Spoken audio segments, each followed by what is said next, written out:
It was supposed to be an ordinary day, the kind where everything felt familiar, safe, and predictable. The sun had just begun to rise, casting a soft golden glow across Cedar Valley. The sky, painted with hues of orange and pink, reflected the kind of peace that one rarely experiences after a night of restless sleep. The morning air was crisp, carrying the scent of fresh grass and earth, mixing with the faint smell of coffee brewing in the kitchen.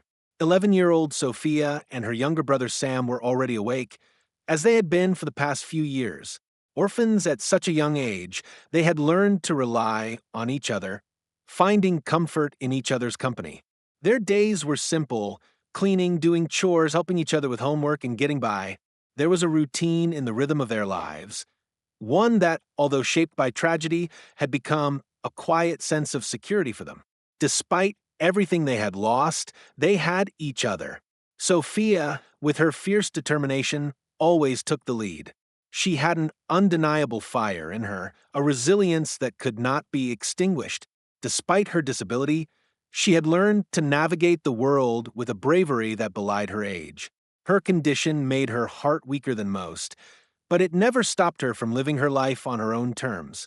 She was proud and protective of Sam, even though he was the younger sibling.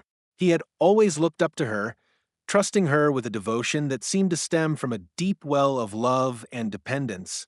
They had become each other's whole world after their parents' tragic accident, and nothing had ever been able to tear them apart.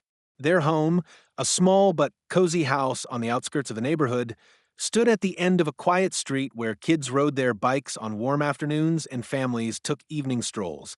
Despite their modest means, Sophia and Sam had made the best of things. They found joy in the little moments. The sound of Sam's laughter when Sophia made a funny face, or the way they'd sing their favorite songs while doing dishes together. It wasn't a perfect life, but it was theirs. But their peace had always been interrupted by a shadow that hovered just beyond their doorstep. Margaret Davis, or as the neighborhood referred to her, HOA Karen. Her presence in the community was as constant as the seasons, and she wielded her power over the homeowners with the precision of a dictator. Karen was the president of the Homeowners Association, HOA, and to her, rules were everything, never mind the fact that most of those rules were either arbitrary or downright unreasonable. Karen had been a thorn in the side of every family in Cedar Valley for years, but her particular focus had become Sophia and Sam. The complaints started small, trivial, even accusations about unapproved yard decorations or overgrown grass, all things that were more nuisance than issue. Sophia and Sam had tried to comply with her demands, but no matter what they did, it was never enough. Each new complaint was followed by another, and with each new fine came the same condescending tone from Karen, lecturing them about proper conduct and community standards. Sophia could feel it. Karen despised her. She despised everything Sophia represented, a child who didn't fit the mold of what Karen believed the community should be.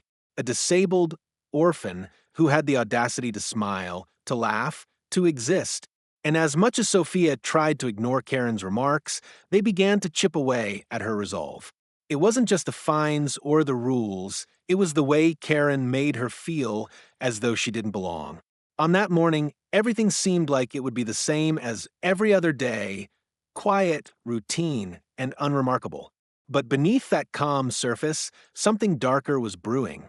Karen had been quiet for a few days, perhaps laying low, but Sophia had learned that it was never the silence you should trust. The calm always came right before the storm. Sam was the first to notice her that day. He'd been peering out the window as he drank his glass of milk, his eyes wide as he watched Karen march down the sidewalk, her heels clicking with purpose. "Sophia," Sam said softly, his voice laced with unease. "She's coming." Sophia turned and looked out the window. There, at the end of the street, was Karen. She was walking toward their house with a scowl on her face, her clipboard tightly clutched in one hand. It was a familiar sight, but this time it felt different. The air in the room seemed to thicken, a sense of foreboding creeping in as Sophia stood, her fingers curling into fists. What does she want now? Sophia muttered to herself. Her words hung in the air, a question to which there would be no simple answer. She didn't have to ask why Karen was coming. It was always the same: another complaint, another reason to harass them, another attempt to push them out. But today, Sophia knew this was going to be more than just another complaint. Karen was about to cross a line, and Sophia could feel it in the pit of her stomach. Sophia wheeled herself toward the door, her heart beginning to race. She had dealt with Karen's cruelty before, but today, something told her this confrontation would be different. As she opened the door, Karen's figure loomed at the edge of the porch, her face set in an angry line. She didn't even greet them. She simply thrust a letter at Sophia, her eyes blazing with judgment. "Another fine," Karen spat. "Your yard looks like a mess." Again. Sophia's hands trembled as she took the letter, but she held her ground, her eyes meeting Karen's with defiance. "It's just grass, Karen." "There's nothing wrong with it," Sophia said, her voice calm but firm. Karen's lips curled into a sneer. "You think you're so special, don't you?" she hissed. "You think the rules don't apply to you because of your condition?" The words hung in the air like poison, cutting deeper than Sophia expected. Before Sophia could respond, Sam, the ever-watchful little brother, tugged at her sleeve. He had seen something in Karen's eyes, something darker than usual. "Sophia, be careful," he whispered, his small hand trembling in hers. Sophia turned to look at him, her heart swelling with the need to protect him. But the moment was interrupted. Karen stepped forward, her words sharp and vindictive. "You're going to learn today what happens when you break the rules. You'll learn who really runs this neighborhood." Sophia's breath caught in her chest. Something in Karen's voice was different this time, more menacing.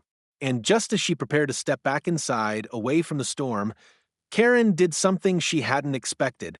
"Stay out of my way," she screamed as she pushed Sophia hard against the doorframe. Sophia stumbled, her chair tipping backward, and everything went black. It happened faster than Sophia could process. 1 second, she was standing tall, trying to defend herself, trying to hold onto the last vestige of calm in the face of Karen's venom. The next, she felt herself being shoved backward, her wheelchair tipping, the world spinning as her body crashed to the floor. Pain radiated through her legs, and for a moment, the world went quiet, too quiet, as if the entire universe had decided to hold its breath. "Get up!"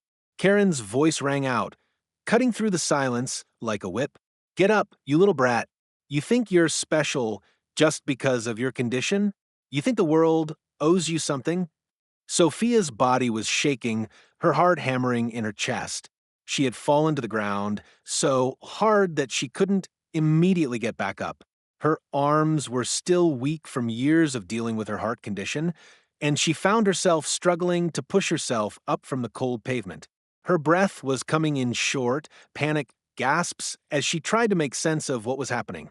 But before she could move, she heard Sam's terrified scream. "Leave her alone!" Sam shouted, his small voice trembling as he rushed to Sophia's side, trying to lift her up. His innocent face was twisted with fear, his wide eyes glistening with tears. "Please stop." Karen only laughed, a cold, cruel sound that made Sophia's skin crawl. "Shut up, you little brat," she spat, her eyes narrowing with malicious glee as she loomed over them both. She looked down at Sophia, her eyes gleaming with something that wasn't just anger, but hatred, a deep, suffocating hatred that seemed to pulse with each breath Karen took. Sophia tried to push herself up again, but her body was failing her. The sharp pain in her chest, a constant reminder of her condition, made it impossible for her to take a full breath. The weight of the world pressed down on her, and for a split second, she thought she might not make it out of this. That was when she heard the unmistakable sound of something metal sliding out of its holster. Her head whipped up, her eyes locking on Karen's hand as she pulled out a gun, cold, unforgiving. Sophia's blood ran cold. "No, no, Karen, please," she gasped, her voice barely a whisper as she tried to push herself away, but her body wouldn't cooperate. She could feel Sam beside her, his hands gripping the wheels of her chair, his face pale with terror. Karen raised the gun, her finger hovering over the trigger, her lips curled into a twisted smile. You should have known better than to challenge me, Sophia, she sneered. This is what happens when you don't follow the rules. Sophia's heart pounded in her chest, her head spinning, her breaths shallow. She knew she was about to die. The weight of Karen's cruelty felt like a suffocating blanket, and for the first time in her life, Sophia wondered if she was going to make it through this. Would her brother have to watch as she was taken away from him, just as they had lost everything else? But then a sound that brought the faintest glimmer of hope. The sharp screech of tires, footsteps, shouting. Sophia's eyes flicked toward the street, her vision blurred by tears and fear. In the distance, she saw an approaching figure, a man in a dark suit, walking with purpose, his movements deliberate, steady, like he knew exactly what was happening.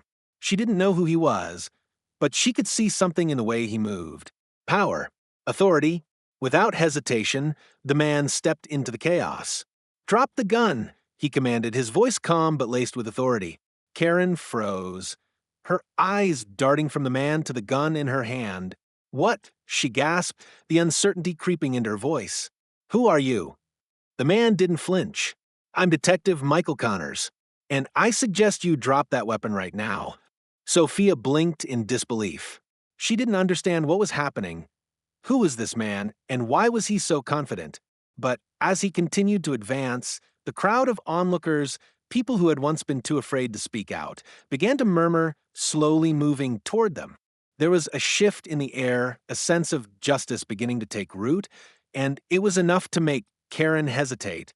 "Detective," she scoffed, her voice shaking with confusion and fear. "You think you can just waltz in here and take control?" Connor's response was swift. His eyes narrowed as he stepped closer, his hand on his radio. "I don't think anything. I know you're under arrest for assaulting a child. You've terrorized this neighborhood long enough." Karen's face paled as the words hit her. For the first time in months, the facade of control began to crumble.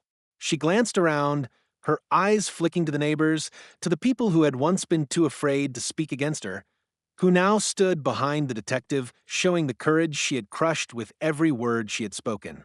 No, this isn't happening," Karen muttered, stepping backward, the gun still clenched in her shaking hands. But it was too late. The military police arrived in full force, entering the yard with the kind of efficiency that only years of training could produce. They surrounded Karen, their guns trained on her, their movements fluid and practiced. Margaret Davis, the leading officer, said sternly, his voice like steel, "You are under arrest for assault and attempted murder." The world around Sophia and Sam seemed to slow down as they watched the police take control. Karen's defiance crumbled as she realized there was no way out. Her face twisted with rage, but there was no escaping the justice that had come for her. Sophia, still lying on the ground, could hardly believe what she was witnessing. The woman who had tormented her, who had made her life a living hell, was now being taken away by the very force she thought she had control over. And in that moment, Sophia realized that justice, true justice, had finally arrived.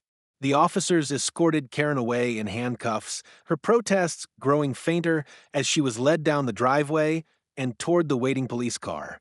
The neighbors, who had once been silent, now whispered to each other, some even cheering as they saw the woman who had ruled their lives with fear finally brought to justice. Sophia looked up at Sam, her breathing labored but steady now, and managed a weak smile. "We did it, Sam. We're safe." Sam, his eyes wide and still filled with shock, nodded slowly. "We're safe," he repeated, his voice barely audible as he took Sophia's hand, trying to steady her. Sophia's heart still raced, but it wasn't just fear that coursed through her veins now. It was hope. For the first time in so long, she felt like she was finally free. Free from the nightmare Karen had inflicted on them both. Free to live without fear. But more than that, she knew something else. This wasn't just about her. This was about every other person who had ever been silenced by cruelty. Every child who had been made to feel small. Every person who had been terrorized into submission. This was a victory for them all. The aftermath of the attack felt like a blur, like the world had stopped spinning, only to start up again much too fast. Sophia and Sam were rushed to the hospital, the emergency room a whirlwind of activity as doctors and nurses worked to stabilize Sophia's condition. Her heart, already fragile, had struggled to handle the shock, the violent jolt of being thrown to the ground, and the searing pain from the bullet wound. The sound of the ambulance sirens as they raced through the streets felt like the loudest noise Sophia had ever heard. But as her eyes fluttered closed, the world around her grew muffled, distant. Sam, still in shock, clung to Sophia's side as they wheeled her through the sterile hospital hallways, his small hand clutching hers tightly. His fear was palpable, every line of his face twisted with confusion and sorrow. He had never seen anything like this in his young life, and now, in the wake of the violence, the nightmare felt as though it would never end. The nurses tried to comfort him, but there was nothing anyone could do to ease his pain. Sophia was rushed into surgery almost immediately. The doctors worked tirelessly, hours stretching into what felt like an eternity. But despite the gravity of the situation, there was something else that lingered in the back of Sophia's mind. A sense of disbelief, a question that gnawed at her even as she fought to stay conscious. Why had Karen done this?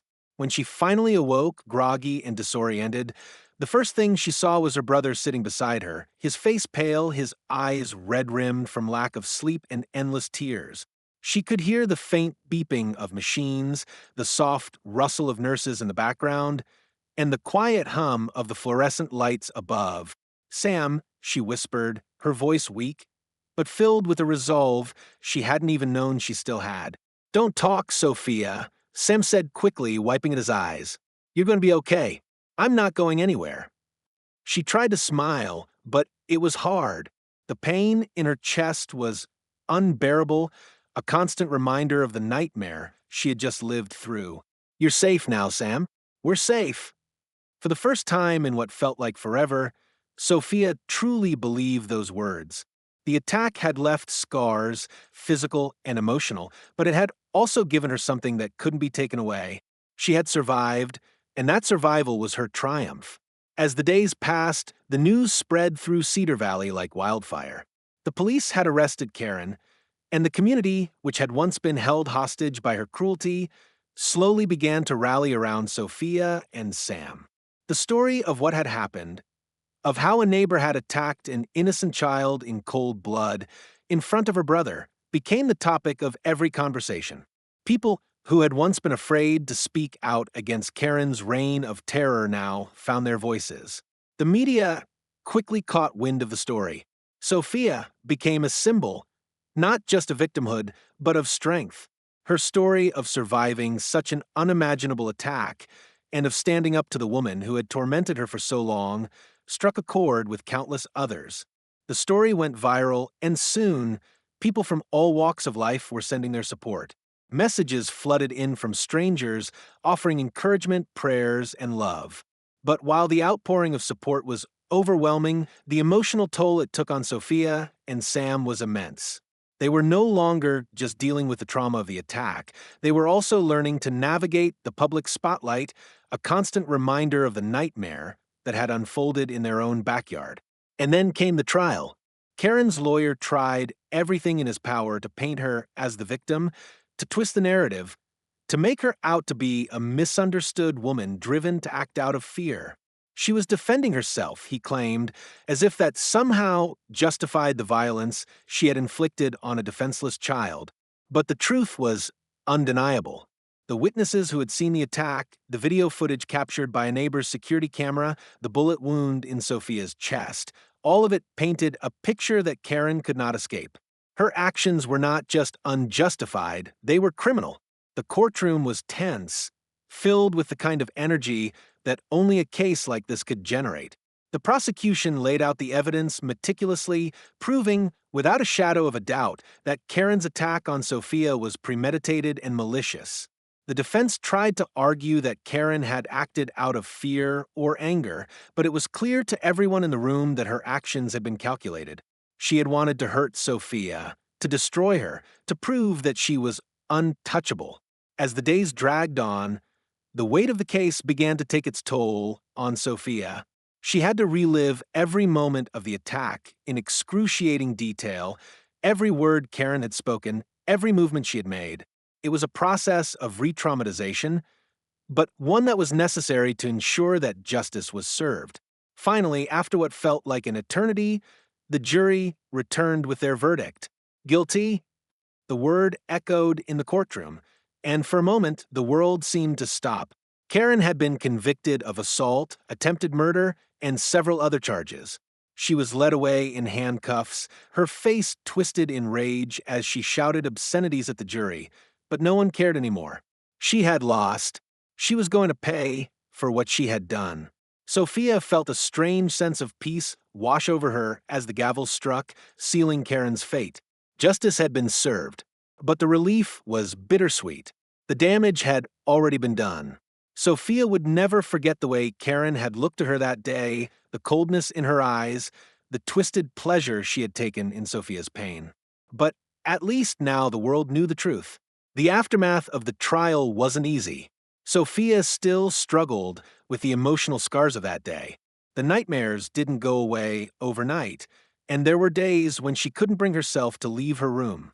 But with time, the memories began to fade, replaced by the love and support of those who cared about her. Sam never left her side, and the neighbors who had once been too afraid to speak now came forward with their apologies, their offers of help, and their shared relief that the nightmare had ended. And as Sophia began to heal, she realized something that changed her forever. She was not just a survivor. She was a symbol of strength, of resilience, and of the power of standing up for what was right, no matter the cost. She had faced the worst, and she had come out the other side stronger than ever. The chief minister's nephew, Detective Connors, had played a pivotal role in her victory, but Sophia knew the real strength had come from within. She had fought for herself. She had fought for Sam. And she had fought for justice. This was her legacy. And nothing, not even Karen's cruelty, could take that from her. The days following the trial were quiet, filled with the kind of stillness that felt both welcome and unsettling. The courtroom had erupted in cheers when the verdict was read, when Karen was taken away in handcuffs. But now that silence had returned, it felt like the calm after a storm, peaceful, yet heavy with the weight of everything that had happened. Sophia lay in her bed at night, staring at the ceiling, her mind unable to quiet itself.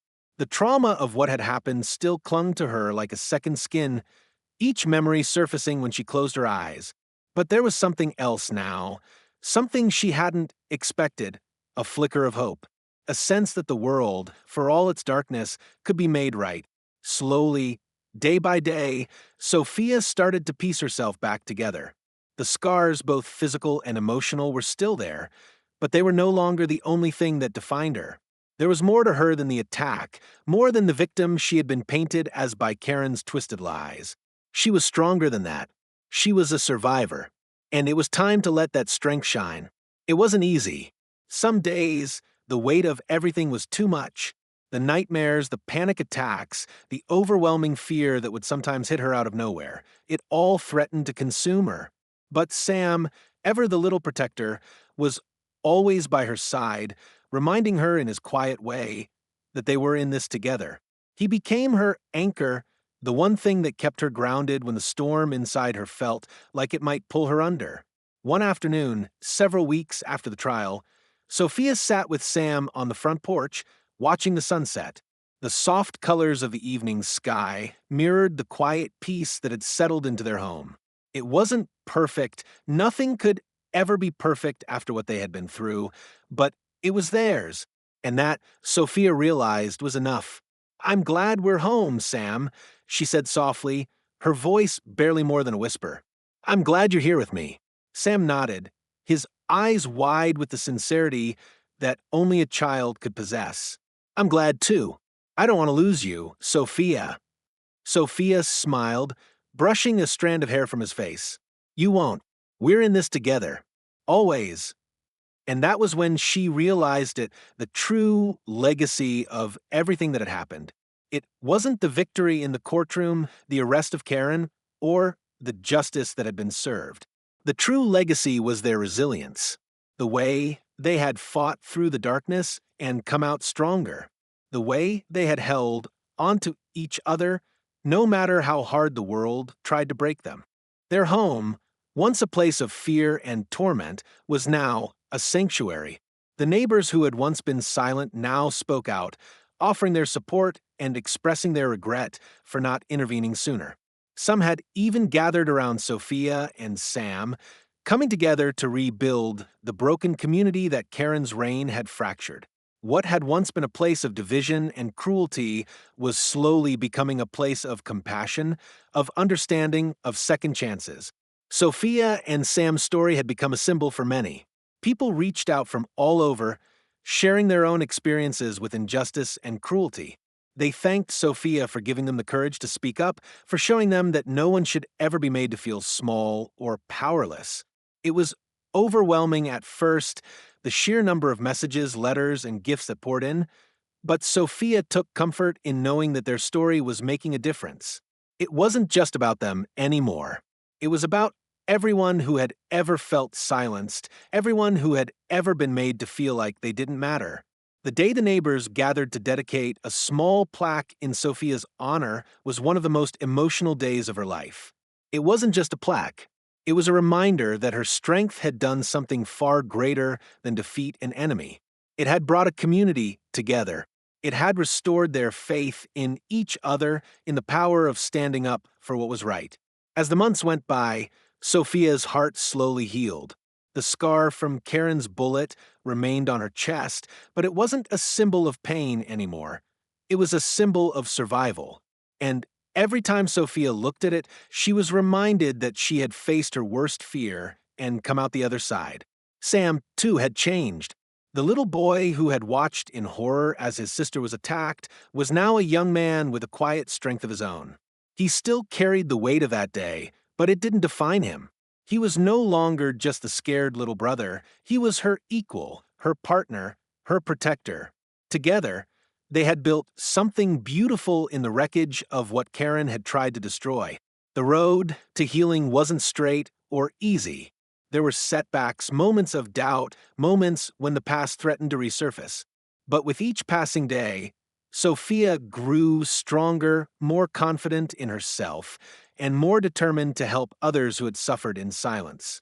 She began to speak at local events, sharing her story and encouraging others to stand up against the injustices they faced. One evening, as Sophia was preparing for another talk at a community center, Sam came to her with a grin on his face. "Mom, guess what? I'm writing a story about you for school. It's about how brave you are." Sophia's heart swelled with love and pride as she hugged him. "What are you going to say about me?" she asked, her voice soft. "I'm going to tell everyone how you didn't give up, even when things were the hardest. How you taught me that we don't have to be afraid anymore." Tears welled up in Sophia's eyes. "I love you, Sam. And you, my brave little brother, are the real hero." And so, as the years went on, the memory of Karen's cruelty faded, but the lessons learned from that dark time remained. Sophia and Sam were no longer defined by their trauma, but by their strength, their courage, and the unbreakable bond they shared. They had faced the storm together, and now they were free to live, to love, and to rebuild a future that was filled with hope. The story of their victory over Karen would never be forgotten. But more importantly, it was just the beginning of a new chapter, a chapter that would be written with the strength and resilience of two young hearts who had never given up, no matter how hard the world tried to break them. Sophia and Sam's story is a reminder that no one should ever be silenced by cruelty. If this story touched you, don't let it end here. Share it with others, stand up for what's right, and help us make the world a better place.